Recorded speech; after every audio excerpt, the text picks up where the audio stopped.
Snack time.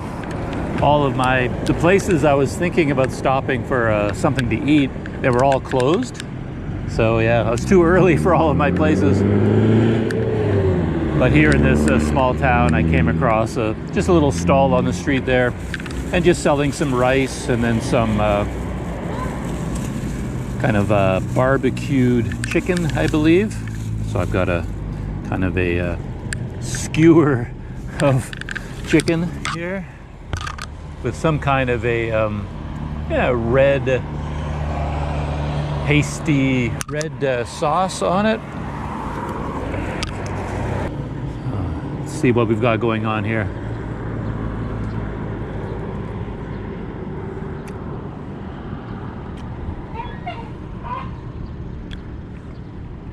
Yeah. Kind of chicken with barbecue sauce.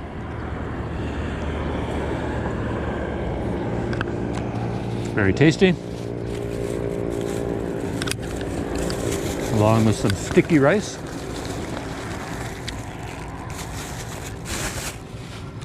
Sticky rice is great because you can you don't need utensils of any kind. It all stays together in a clump.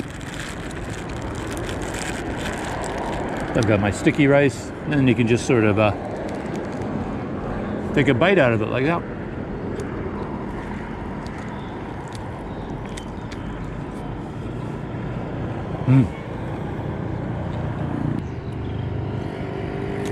Yeah, the weather so far has stayed perfect. Can't believe the weather is like this after all this endless rain to get a day like this. It's incredible. And the drive here was fantastic, really amazing. With these conditions, I got an amazing night of sleep last night, so I'm in a very good mood, full of energy. Yeah, it's kind of shaping out to be a perfect day. I had that song, A Perfect Day, going around and around in my head. So I think that song is kind of a love song. For me, my perfect day is all about sunshine, the open road, scooter, and now roast chicken and sticky rice. My kind of perfect day.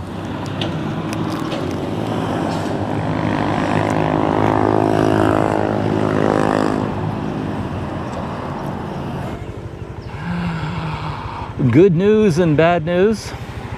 The good news, of course, is that the day continues to be perfect. Perfect weather, perfect mood, good food, amazing drive.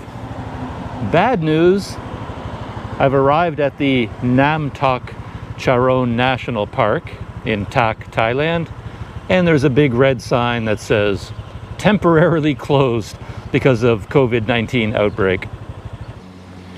Here's the entrance to the park. And there's the sign for the national park. And here is the unfortunate sign right here.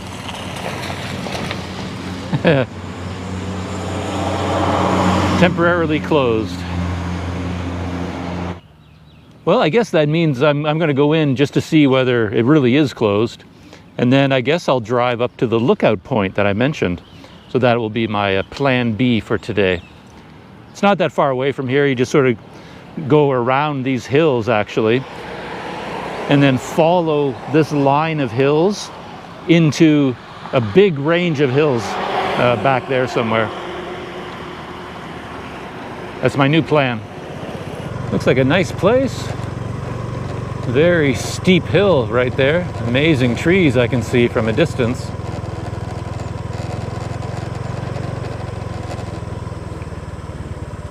And since it's closed, I wonder if that means there's nobody here at all.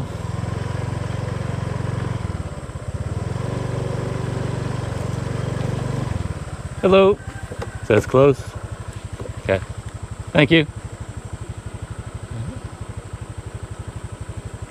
Hey, kitty.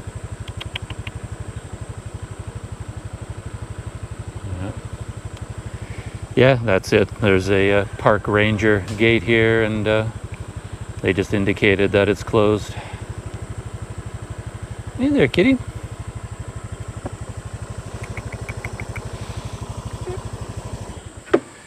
Oh, I have a cat came out here to say hello, so I should be polite. Oh, he's got his claws sunk into my foot. And there he is down there.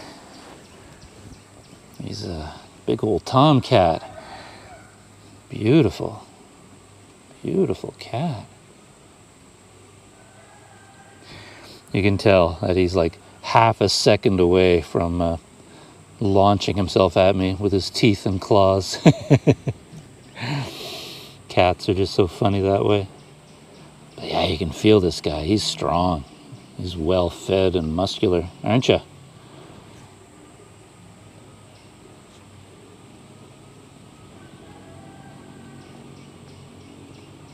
Oh. Well, I don't get to see the waterfall, but I get to see this beautiful cat.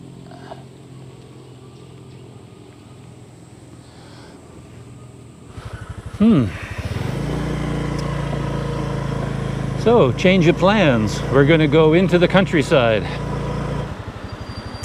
Anyway, here is this flower place. Hopefully we'll see if they mind me going in to take a look around.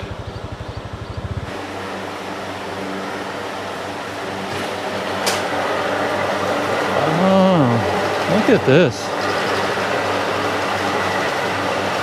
So these are the flowers. And if I know nothing about fruit, I know even less about flowers. I don't know what these are. It's very heavy. It's a heavy flower. It's got some weight to it. It's looking a little bit yellow on my GoPro, but here in real life they're kind of a bright orange. Look at that. They have all these trays of them, and I guess they're being dried by these fans. And you can see quite a large display of them, 3 different sections. And it looks like when they're dry, they bring them over here in baskets.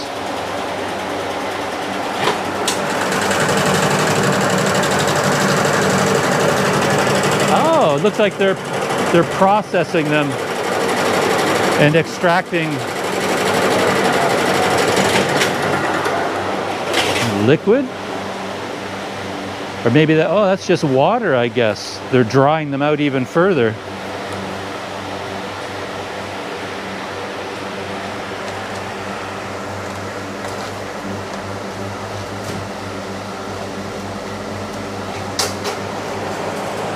Yeah, I think this is some kind of a centrifuge, just like the dryer in a house.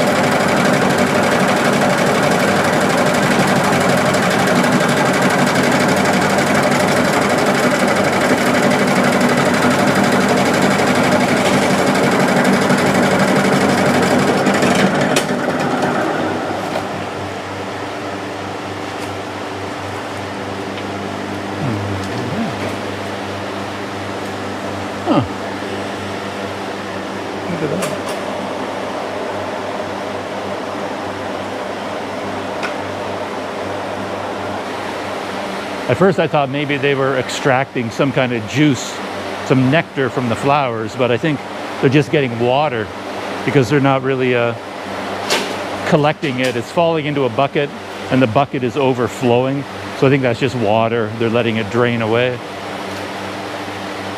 So yeah, so this whole operation is just to dry the flowers.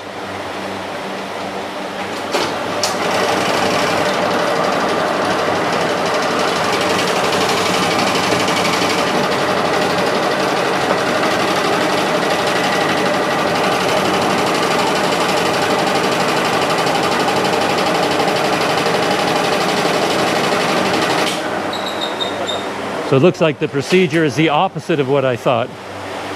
The flowers go here first, and they extract as much water as they can, and then they take them over here and lay them out to dry even further. So this is step 2.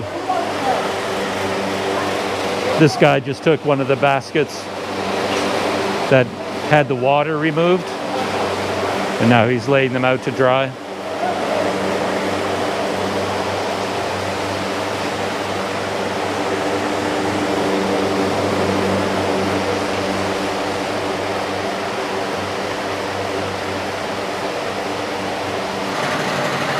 So, there you have it. I wonder where they're being grown. I don't see any fields of flowers out there. Huh. Like I said, I've seen several places like this along the road. So it's a common crop in this area, if you can call flowers a crop. Back on the highway.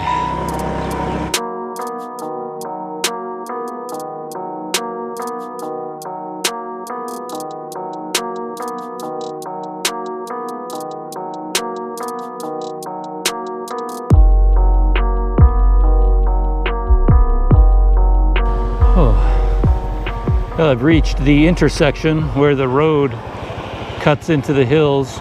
And I see from some signs here, there's another waterfall down there. But I'm not really in search of waterfalls. Waterfalls are not really my thing. But I really just want to go up into the hills to get the views, you know, go up to a lookout point and just see what's out here in the countryside.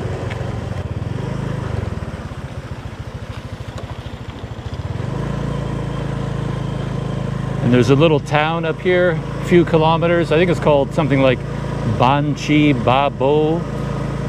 Okay, there it is. Yeah, Banchi Babo. Just up ahead. Go through this small town and then start climbing up into the hills.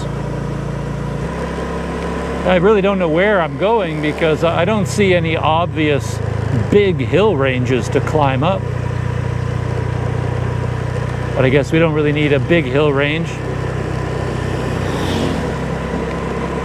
We'll see where this road takes me. Getting into some serious rolling hills, agricultural fields everywhere. It's gorgeous here. Beautiful.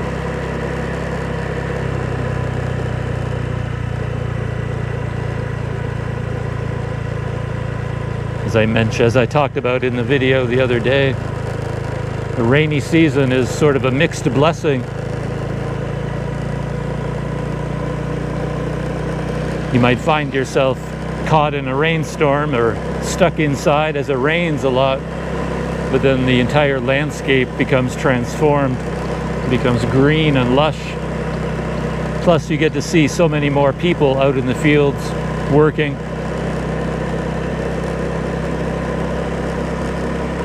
Just makes driving around much more interesting.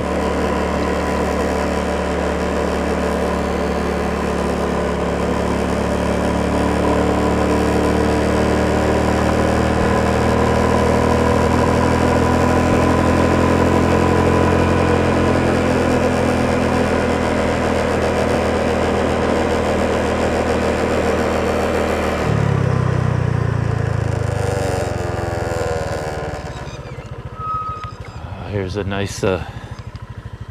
nice lookout point. Beautiful view. Could not get a nicer day. You just couldn't. And there's the landscape.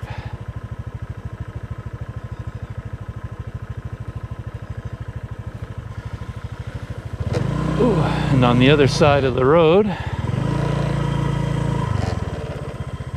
another view.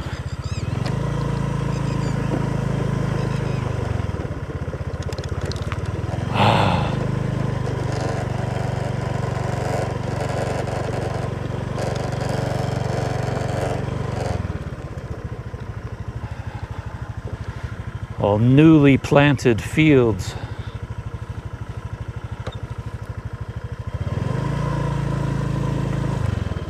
every which way you look.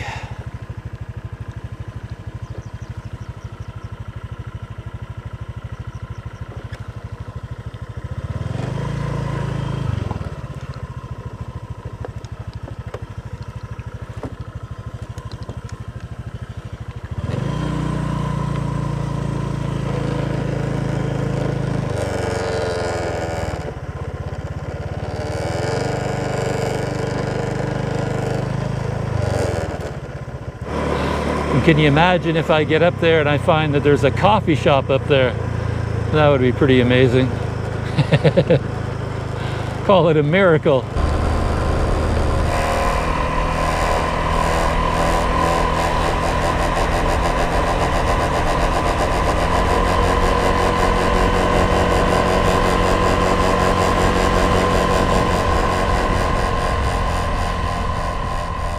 Well, I've reached the turnoff to this scenic area, and the same road leads to the Pha waterfall. And just ahead of me, there's quite a dramatic looking sign. Sort of looks like a sign you would see in a TV show, you know, like The Walking Dead or something. Some post-apocalyptic world saying, "Warning, don't go here," you know, zombies ahead or something. And I'm sure it says waterfall closed, or road closed, or campground closed. Something's closed. Whoa, look at this guy over here. Down at the base of these signs, a warrior with 2 spears. He's definitely saying, yeah, you don't want to come in here. Look at those old signs there.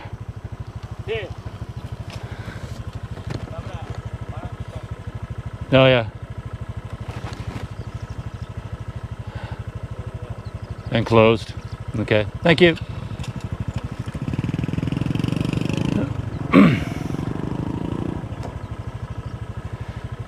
A farmer just stopped on his motorbike, and he said that the road is closed. It's kind of weird though, because the road is clearly open on one side and lots of people are going in and out. I'm just going to drive ahead a little bit and see what happens. What does it mean that the road is closed?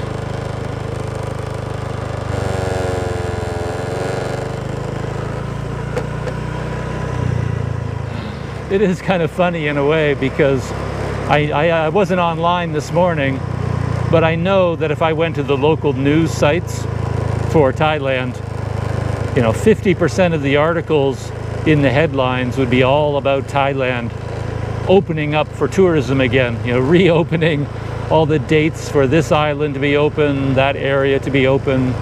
That's all I'll read if I go to the news. But here I am out in the countryside around Mae Sot, and all the tourist attractions, national parks, waterfalls, everything is closed. So bit of a contrast with the country opening up for tourism.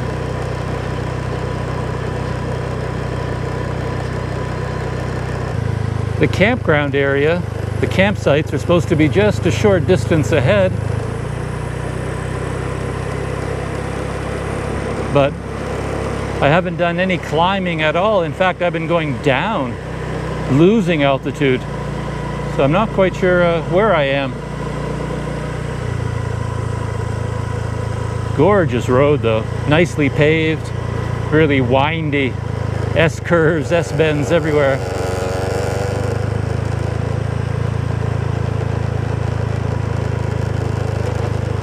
Ah, okay.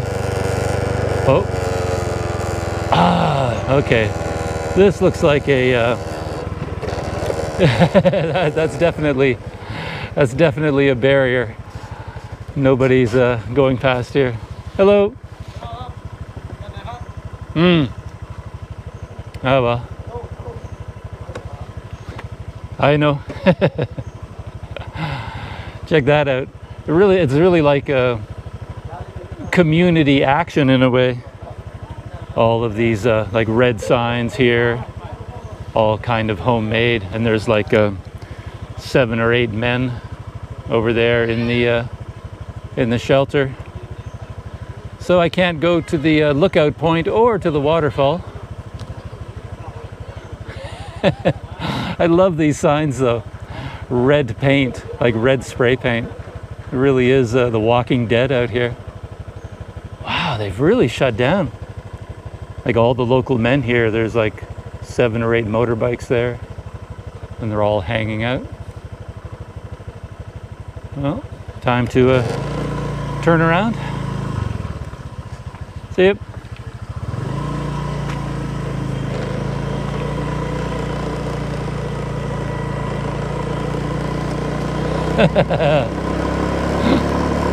Doug the tourist.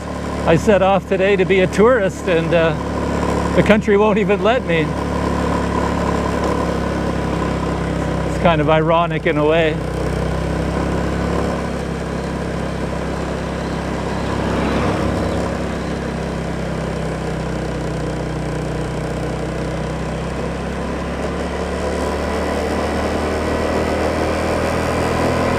But I am curious about where like this closure came from. It just seems so informal, almost like the community itself decided to barricade itself off from the world, because it just doesn't look official. So I don't know whether they're following some kind of national guideline by putting up that roadblock, or whether the community itself just decided on its own to implement its own blockade and yeah, keep people out.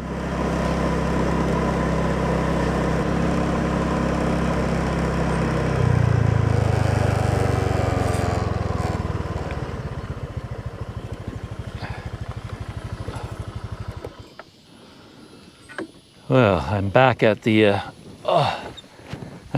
road where I turned off. I just want to grab the camera and get a close-up of these warriors with the spears. That's crazy. So I guess this relates to the people that live in this area. This must represent their, you know, their history and their culture. That is one scary-looking dude. And here's his counterpart on the other side.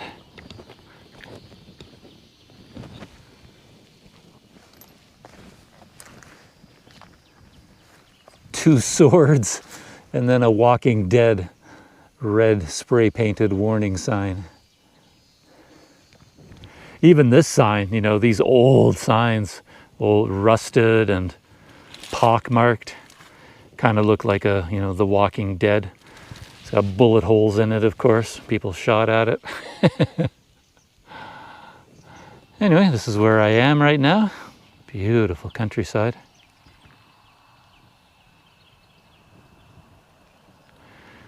Now the question is, what does Doug the tourist do now? It's 11 o'clock in the morning, and yeah, I'm out here in the countryside. Now where to go? I guess I'll take a look at Google Maps and pick a direction. All right, a little bit more scenic country driving.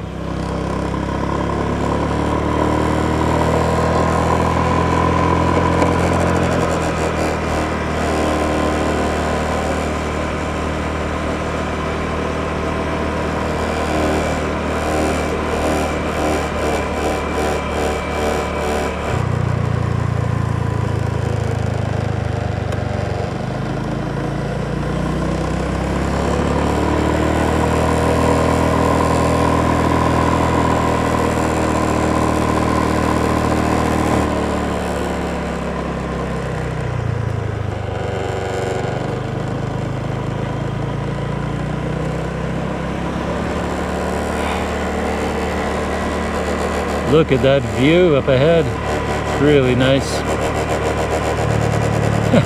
My scooter is making a lot of vibrating noises. Some of the plastic is vibrating. I can't get it to stop.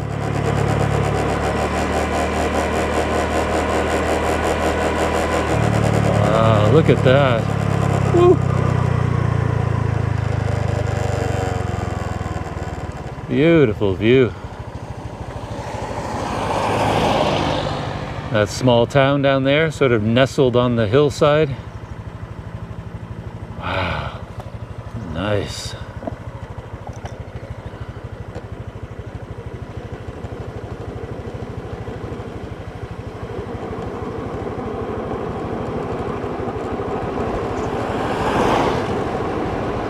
Don't need the engine on this road. Very steep.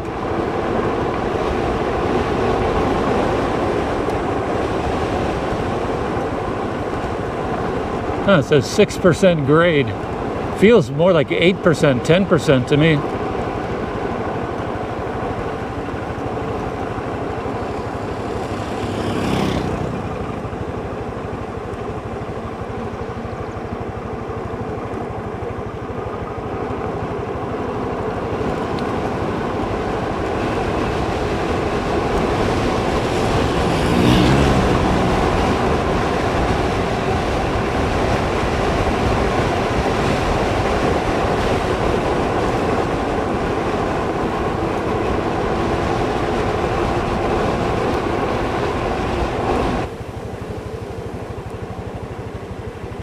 Still going downhill.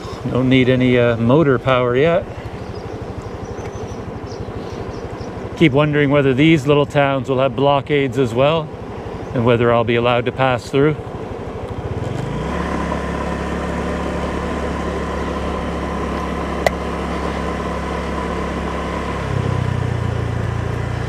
Yeah, I can't get over that blockade they had in that little town. Not so much that they had a blockade. That kind of makes sense. They decided to isolate their town, and that's all well and good. But you'd sort of expect to see a roadblock, maybe 2 people sitting there, probably just one, telling people that they can't go through. But that place had a posse, a posse of 7 or 8 men, and I wonder if they had guns back there as well. I wouldn't doubt it if they did. And yeah, it's quite a welcoming committee. It's quite something to show up at one of those and realize that all of that barrier is for me. They're afraid of the outsider, right? The foreigner coming in from outside, bringing disease into their town, and so they're there basically to keep me out. I'm the outside danger that they're trying to keep out of their town. It's weird to be, an outside danger. I don't feel particularly dangerous, A beautiful area. I'm going like 30 kilometers an hour just because I want to absorb this atmosphere. It's just so nice out here right now. No need to zoom along.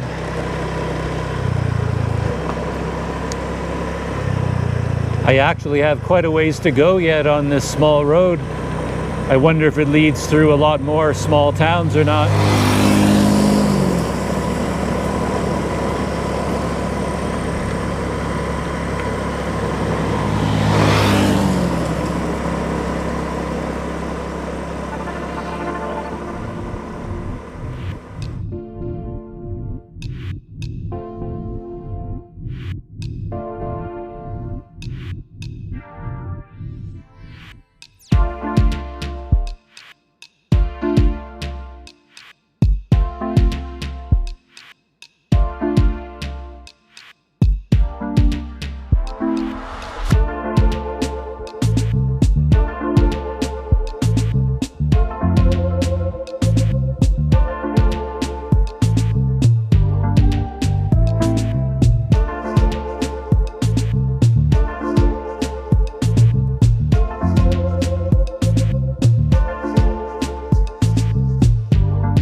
Oh, well, I'm out of the farming country, back on the main highway, heading that way, goes towards Umphang, this direction back to Mae Sot.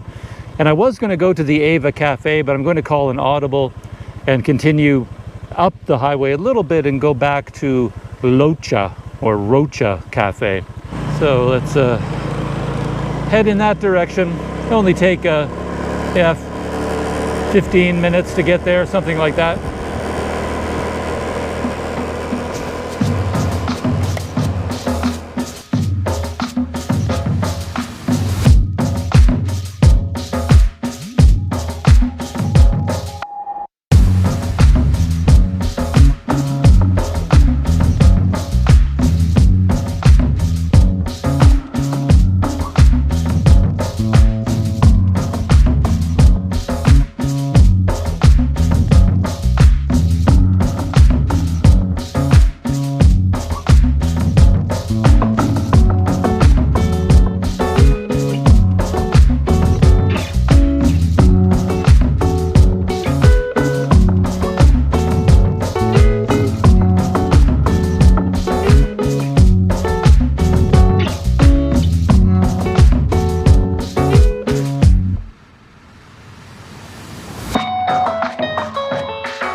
I've arrived at the turnoff for Locha Cafe, coffee and bar. It's just up this road here in the hills a little bit. I already came here. There it is over there. That is Locha Cafe up on the hill. That very large building looks kind of like an old barn.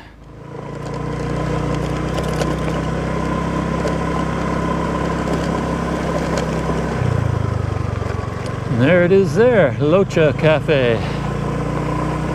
Clouds are starting to move in, but it's still looking pretty clear. Beautiful day to be up here. I enjoyed my last visit, even though it was in the rain.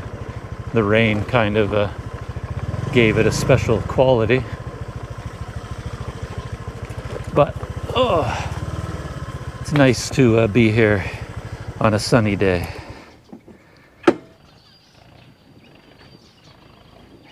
Very nice setting here. The view over the farming countryside and the hills. And here's the outside of the building. They've done some nice garden landscaping.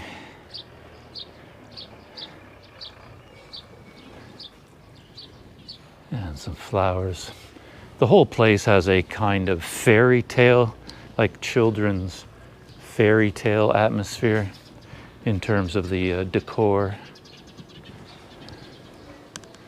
So in this room over here, for example, there's like a stage with a kind of a carousel, bunny rabbits and horses and a reindeer. Just has sort of a flavor for children. And they've got two main seating areas. There's this section here, which is open to the outside world. All these tables. And this is the coffee service bar over here. And then they have another set of tables and chairs upstairs there. Take a quick look around.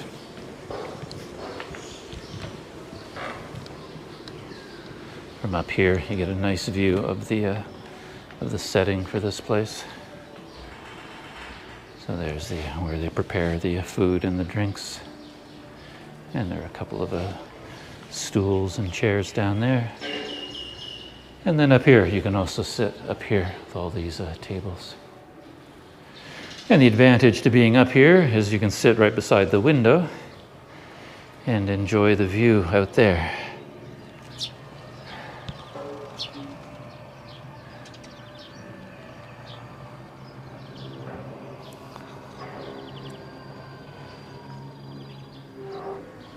As I said, it has a bit of a children's fairy tale vibe going on. You know, you can see with the artwork here and this artwork. I don't know for sure, but I have a feeling this artwork is connected with the owners somehow. And this cat over here is their logo, or the mascot for the place. And it has kind of an Alice in Wonderland character to it. I'm all settled in with my iced cappuccino, and as I said, there's the cat logo for this place.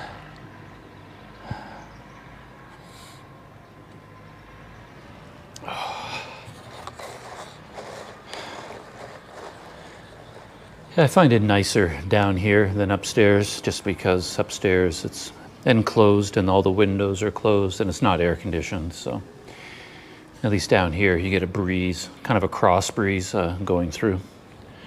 Actually, this particular table doesn't get a breeze, I just realized.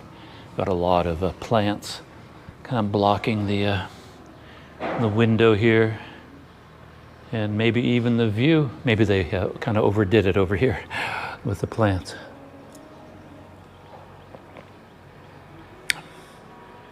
Yeah, it's nice. It's a nice iced cappuccino. It's a little bit pricier here than other places, of course. This cappuccino is about was 65 baht. It's like $2.10 US, something like that. And you would normally, I mean, you might pay 40 or 50 baht at some place in Mae Sot, you know. So 65 baht, you're paying the premium price for the location of this place, basically. Yeah, it's a special kind of place to go.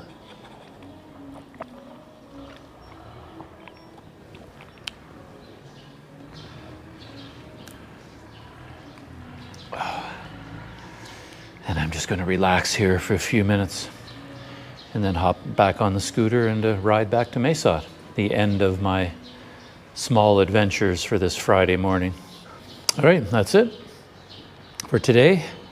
And as always, I'll see you in the next video.